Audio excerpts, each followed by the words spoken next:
ये इंसानी जबिल्लत है कि अपने ख़ानदानी और तालीमी पस मंज़र से हटकर एक सवाल हर इंसान ख़ुद से ज़रूर करता है कि मैं कौन हूँ, मैं यहाँ क्यों हूँ और मैं क्या कर रहा हूँ। इम्तियाज़ रफ़ी भट्ट भी इस जबिल्लत से मुस्तस्ना नहीं थे। ये सवालात उन्होंने भी ख़ुद से किए और इन सवालात के जवाबात में उन पर कई हकीकतें आश्कार हुई।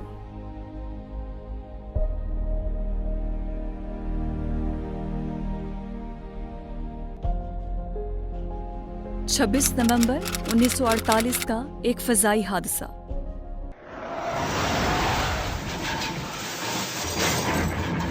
जिससे जुड़ी हैं दो कहानियां।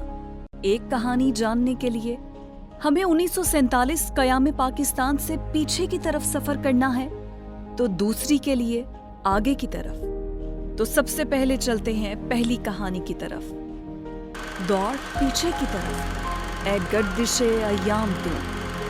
ये है मुत्तहिदा हिंदुस्तान, जहां अंग्रेजों से आजादी की तहरीकें जोरों पर है। अंग्रेज हिंदुस्तान छोड़ने की तैयारी कर रहा है और हिंदू मुत्तहिदा हिंदुस्तान पर अपनी अक्सरियत के बल पर तन्हा हुक्मरानी का ख्वाब देख रहा है। मुसलमान अपने सियासी और मुआशी हुकूक के तहफ़्फ़ुज़ के लिए जिद्दोजहद कर रहे हैं। सनत व तिजारत और अहम ओहदों पर अंग्रेज, हिंदू और पारसी कब्जा जमाए बैठे हैं। ऐसे में मोहम्मद रफ़ी भट्ट नाम का एक मुसलमान लड़का जो सिर्फ 16 साल का है, मैट्रिक के इम्तिहानात से फारिग हुआ है, अपने वालिद गुलाम नबी भट्ट की ताउन की वबा के दौरान ऐन जवानी में वफात के बाइस वालिद के आलाते जराही के एक छोटे से कारखाने को संभालता है और सिर्फ चंद साल में इसे हिंदुस्तान की सबसे बड़ी surgical instruments and hospital appliances factory में बदल देता है। यहाँ तक कि 1936 में सिर्फ 27 साल की उम्र में मुसलमानों का पहला bank central exchange bank limited कायम कर लेता है। Fertilisers, air conditioning, cold storage और दीगर सनतों में सरमायाकारी की प्लानिंग कर रहा है और इस हवाले से कायदे आज़म मोहम्मद अली जिन्नाह से सलाह मशवरे भी चल रहे हैं। इसका कारोबार हिंदुस्तान से इंग्लैंड तक फैला हुआ है। अहम तरीन कारोबारी होने के नाते वो सैन फ्रांसिस्को के इंटरनेशनल लेबर ऑर्गेनाइजेशन इजलास में हिंदुस्तान की नुमाइंदगी करता है। मुल्की और बैनुल-अक़वामी सतह पर इसके कारोबारी और सियासी ताल्लुकात भी हैं। हुकूमत बरतानिया ने इस नौजवान की खिदमात के एतराफ़ में इसे एजाज़ी कर्नल के रैंक से भी नवाज दिया है। इसी दौरान तहरीक पाकिस्तान जोर पकड़ने लगती है, जिससे माली वसाइल की शदीद कमी है, क्योंकि सनत व तिजारत और कारोबार में मुसलमान दीगर कौमों से बहुत पीछे हैं।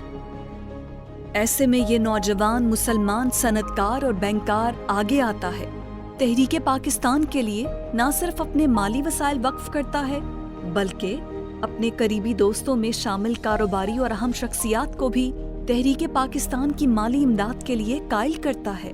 कायदे आज़म इस नौजवान की बर्क रफ्तार कामयाबियों और तरक्की पसंद सोच से खासे मुतासिर हैं। उम्रों के वाज़े फ़र्क के बावजूद इनके दरमियान बेतकल्लफाना ताल्लुक कायम है। कायदे आज़म इसके मशवरों को अहमियत देते हैं, यहाँ तक कि किसी से कोई तोहफा कबूल न करने वाले कायदे आज़म मोहम्मद अली जिन्नाह और मोहतरमा फातिमा जिन्नाह रफ़ी भट्ट के दिए हुए तहाइफ खुश दिली से कबूल करते हैं। एक बार कायदे आज़म मोहम्मद अली जिन्नाह ने एक खत लिखकर रफ़ी भट्ट का उन्हें और मोहतरमा फातिमा जिन्नाह को तहाइफ भेजने पर शुक्रिया भी अदा किया। एक तिजारती दौरा अमरीका पर जाते हुए मोहम्मद रफ़ी भट्ट ने अपनी लाइफ इंश्योरेंस का बेनिफिशरी कायदे आज़म मोहम्मद अली जिन्नाह को मुकर्रर किया, ताकि किसी हादसे की सूरत में मिलने वाली बीमा की रकम भी तहरीक पाकिस्तान के काम आ सके।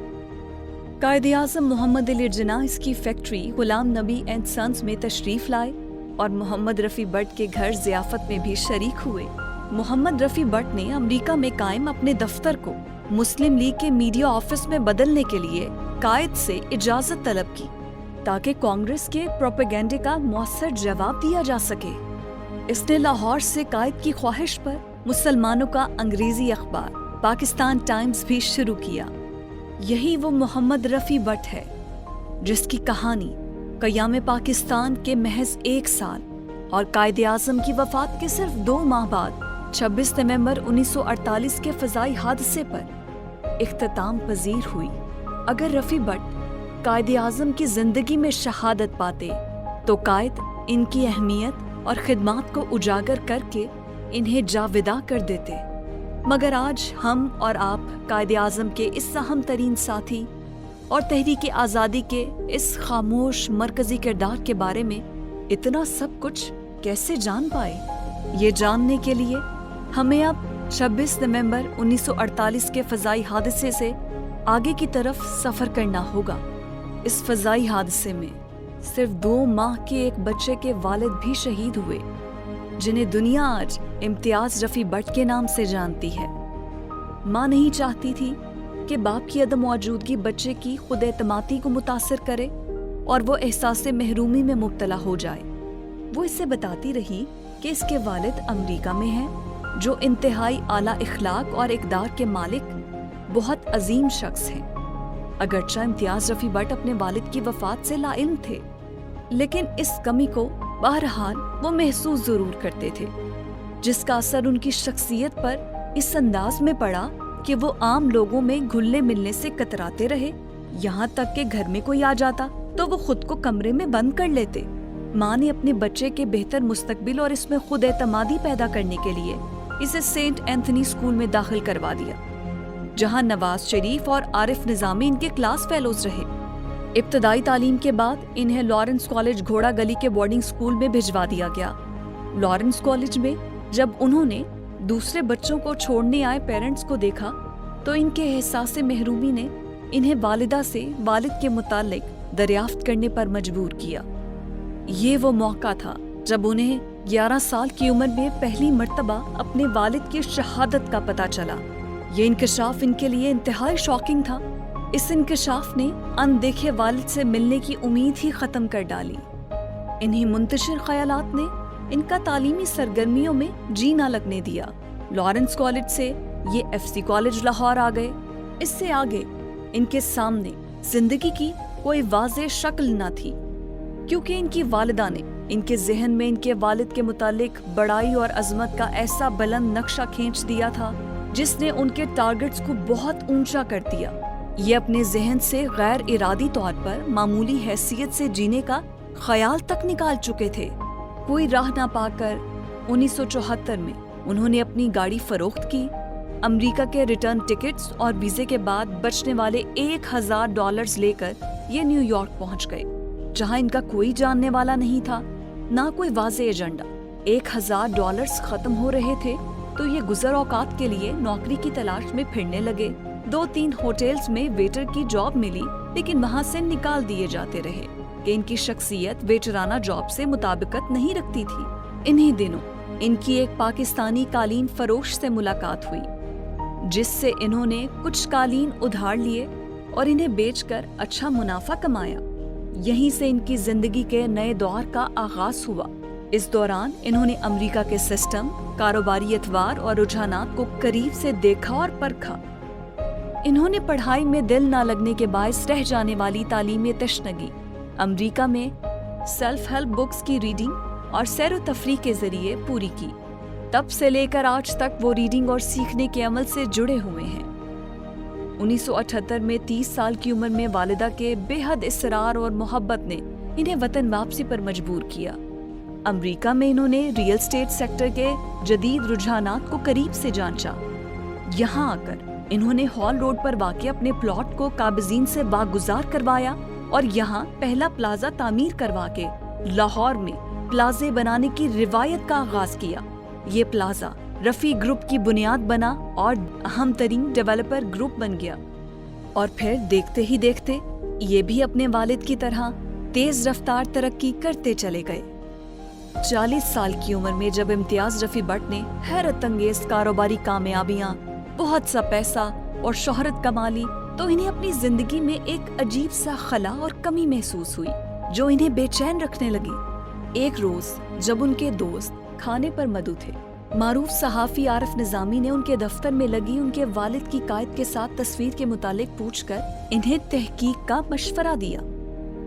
یہاں سے इम्तियाज रफ़ी भट्ट ने अपनी रूट्स के मुतालिक खोज की सब्र आज़मा और मुश्किल तरीन मुहिम का आगाज किया। इनका ख्याल था कि बाबा एक कौम कायदे आज़म मोहम्मद अली जिन्नाह के एक अहम साथी होने के नाते इन्हें बहुत जल्द मोहम्मद रफ़ी भट्ट के बारे में तमाम ज़रूरी मालूमात मिल जाएंगी। मगर इन्हें ये जानकर बेहद अफसोस हुआ कि उस वक्त के तारीख दानों और अखबार नवीसों की गफलत और रफ़ी भट्ट की दरवेशाना तबीयत की वजह से तहरीके पाकिस्तान के एक अहम किरदार और कायदे आज़म मोहम्मद अली जिन्नाह के एक बाएतमाद साथी की काविशें कौम की नजरों से ओझल थी। इम्तियाज रफ़ी भट्ट इस खोज में लगे तो वालिद के मुतालिक मिलने वाली इब्तिदाई हैरान कुन मालूमात ने इनकी दिलचस्पी इस काम में इस हद तक बढ़ा दी कि रिसर्च के अलावा इनकी तमाम मसरूफियात और दिलचस्पियां खत्म होकर रह गई। उस वक्त जब रफ़ी ग्रुप का कारोबार उरूज पर था, ये कारोबार से बेनियाज होकर सिर्फ रफ़ी भट्ट के मुतालिक रिसर्च में खोए रहते। इस धुन में मगन रहने से इन्हें कारोबारी तौर पर बहुत नुकसान पहुंचा, लेकिन ये कारोबारी नुकसान से बेपरवाह होकर अपने काम में लगे रहे। 40 साल पेशतर वफात पाने वाले शोहरत से बेनियाज शख्स के बारे में खोज करके नाकाबिले तरदीद शवाहिद इकट्ठे करना कोई आसान काम न था। इन्हें बहुत ज्यादा मेहनत, रिसर्च और तगदो करना पड़ी। लेकिन जब हकाइक सामने आए तो हमें ना सिर्फ रफ़ी भट्ट साहब जैसे तहरीके पाकिस्तान के बेलोस रहनुमा की काबिले कदर खिदमात का पता चला, बल्कि एक नए इम्तियाज रफ़ी भट्ट ने भी जन्म लिया। ये हकीकतें जानने के लिए इम्तियाज रफ़ी भट्ट को रिसर्च के जिन मुश्किल और मेहनत तलब मराहिल से गुजरना पड़ा, उन्होंने इन्हें रफ़ी भट्ट की दरियाफ्त से कायदे आज़म शनासी और कायद शनासी से पाकिस्तान की मोहब्बत तक पहुंचा दिया। इसी ने इम्तियाज रफ़ी भट्ट में एक मुहिब्बे वतन पाकिस्तानी को जन्म दिया, जिसने इनकी जिंदगी, सोच और तरजीहात को बिल्कुल बदल कर रख दिया। इन्होंने 1989 में जिन्नाह रफ़ी फाउंडेशन कायम की और इसके जरिए आने वाली नस्लों तक तहरीके पाकिस्तान और वजह तख्लीके पाकिस्तान के फलसफे को पहुंचाने की जिम्मेदारी उठा ली। कायदे आज़म मोहम्मद अली जिन्नाह और रफ़ी भट्ट के हवाले से तहकीक को किताबी शक्ल देकर तारीख के गर्द से अपने अजीम वालिद के तहरीके पाकिस्तान में इंतहाई अहम किरदार को दरियाफ्त किया। 1993 में जिन्नाह रफ़ी फाउंडेशन के तहत इस किताब की तकरीबे रूनुमाई मुनक्किद हुई, जिसमें उस वक्त की वज़ीर आज़म मोहतरमा बेनज़ीर भुट्टो ने बतौर मेहमान खुसूसी शिरकत की। माय डियर कायदे आज़म भी ऐसी ही एक दस्तावेज है। ये एक बेटे की तरफ से अपने देखे वालिद के लिए मोहब्बत और एतराफ़ की इलामत भी है, और तहरीक पाकिस्तान के एक बेलौस कारकुन रफ़ी भट्ट के खलूस और वफा का नजराना भी है। मोहम्मद रफ़ी भट्ट की 10वीं बरसी के मौके पर आलमी रहनुमाओं को रफ़ी भट्ट की खिदमात और शख्सियत से आगाह करने के लिए कुतब भेजी गई, जिनके जवाब में दुनिया भर से आलमी रहनुमाओं Bill Clinton, Henry Kissinger, Ronald Reagan, John Major, Tony Blair, Nelson Mandela और लेडी मार्गरेट थैचर ने तहनीयती पैगामात अरसाल किए। रफ़ी भट्ट और जिन्नाह रफ़ी फाउंडेशन की काविशों को भी सराहा। 1993 में इनकी मुलाकात मलेशिया के वज़ीर आज़म महातीर मोहम्मद से हुई। 22 फरवरी 1993 को इन्हें लाहौर में मलेशिया का एजाज़ी काउंसिल तैनात किया गया। इस ओहदे पर इन्होंने तकरीबन 22 साल खिदमात सरअंजाम दी। इस दौरान इन्होंने मलेशिया और पाकिस्तान के दरमियान ताल्लुकात को वुसअत देने और मुख्तलिफ शोबों में बाहमी ताउन के कई मंसूबों पर अमल करवा कर दोनों ममालिक में भाईचारे को फरोग दिया।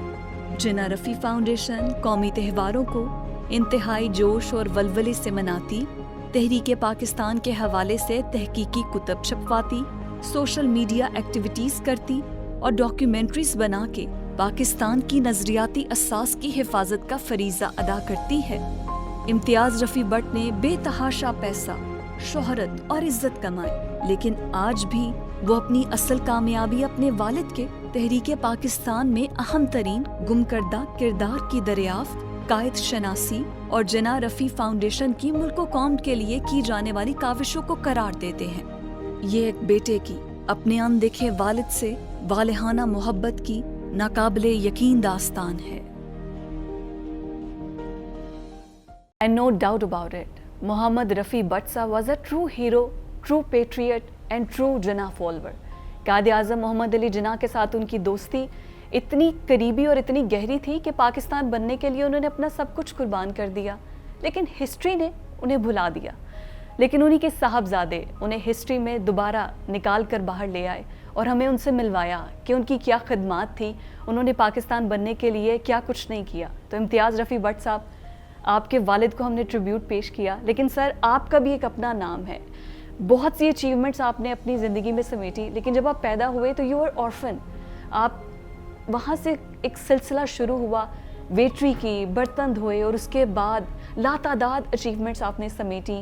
آپ کے 42 ایئرز اگر کریئر کو دیکھیں، بزنس ٹائکون ہیں آپ پاکستان کے. رفیع گروپ ایک ایسا برانڈ ہے جو کہ اپنے نام اور معیار اور کام کی وجہ سے جانا جاتا ہے.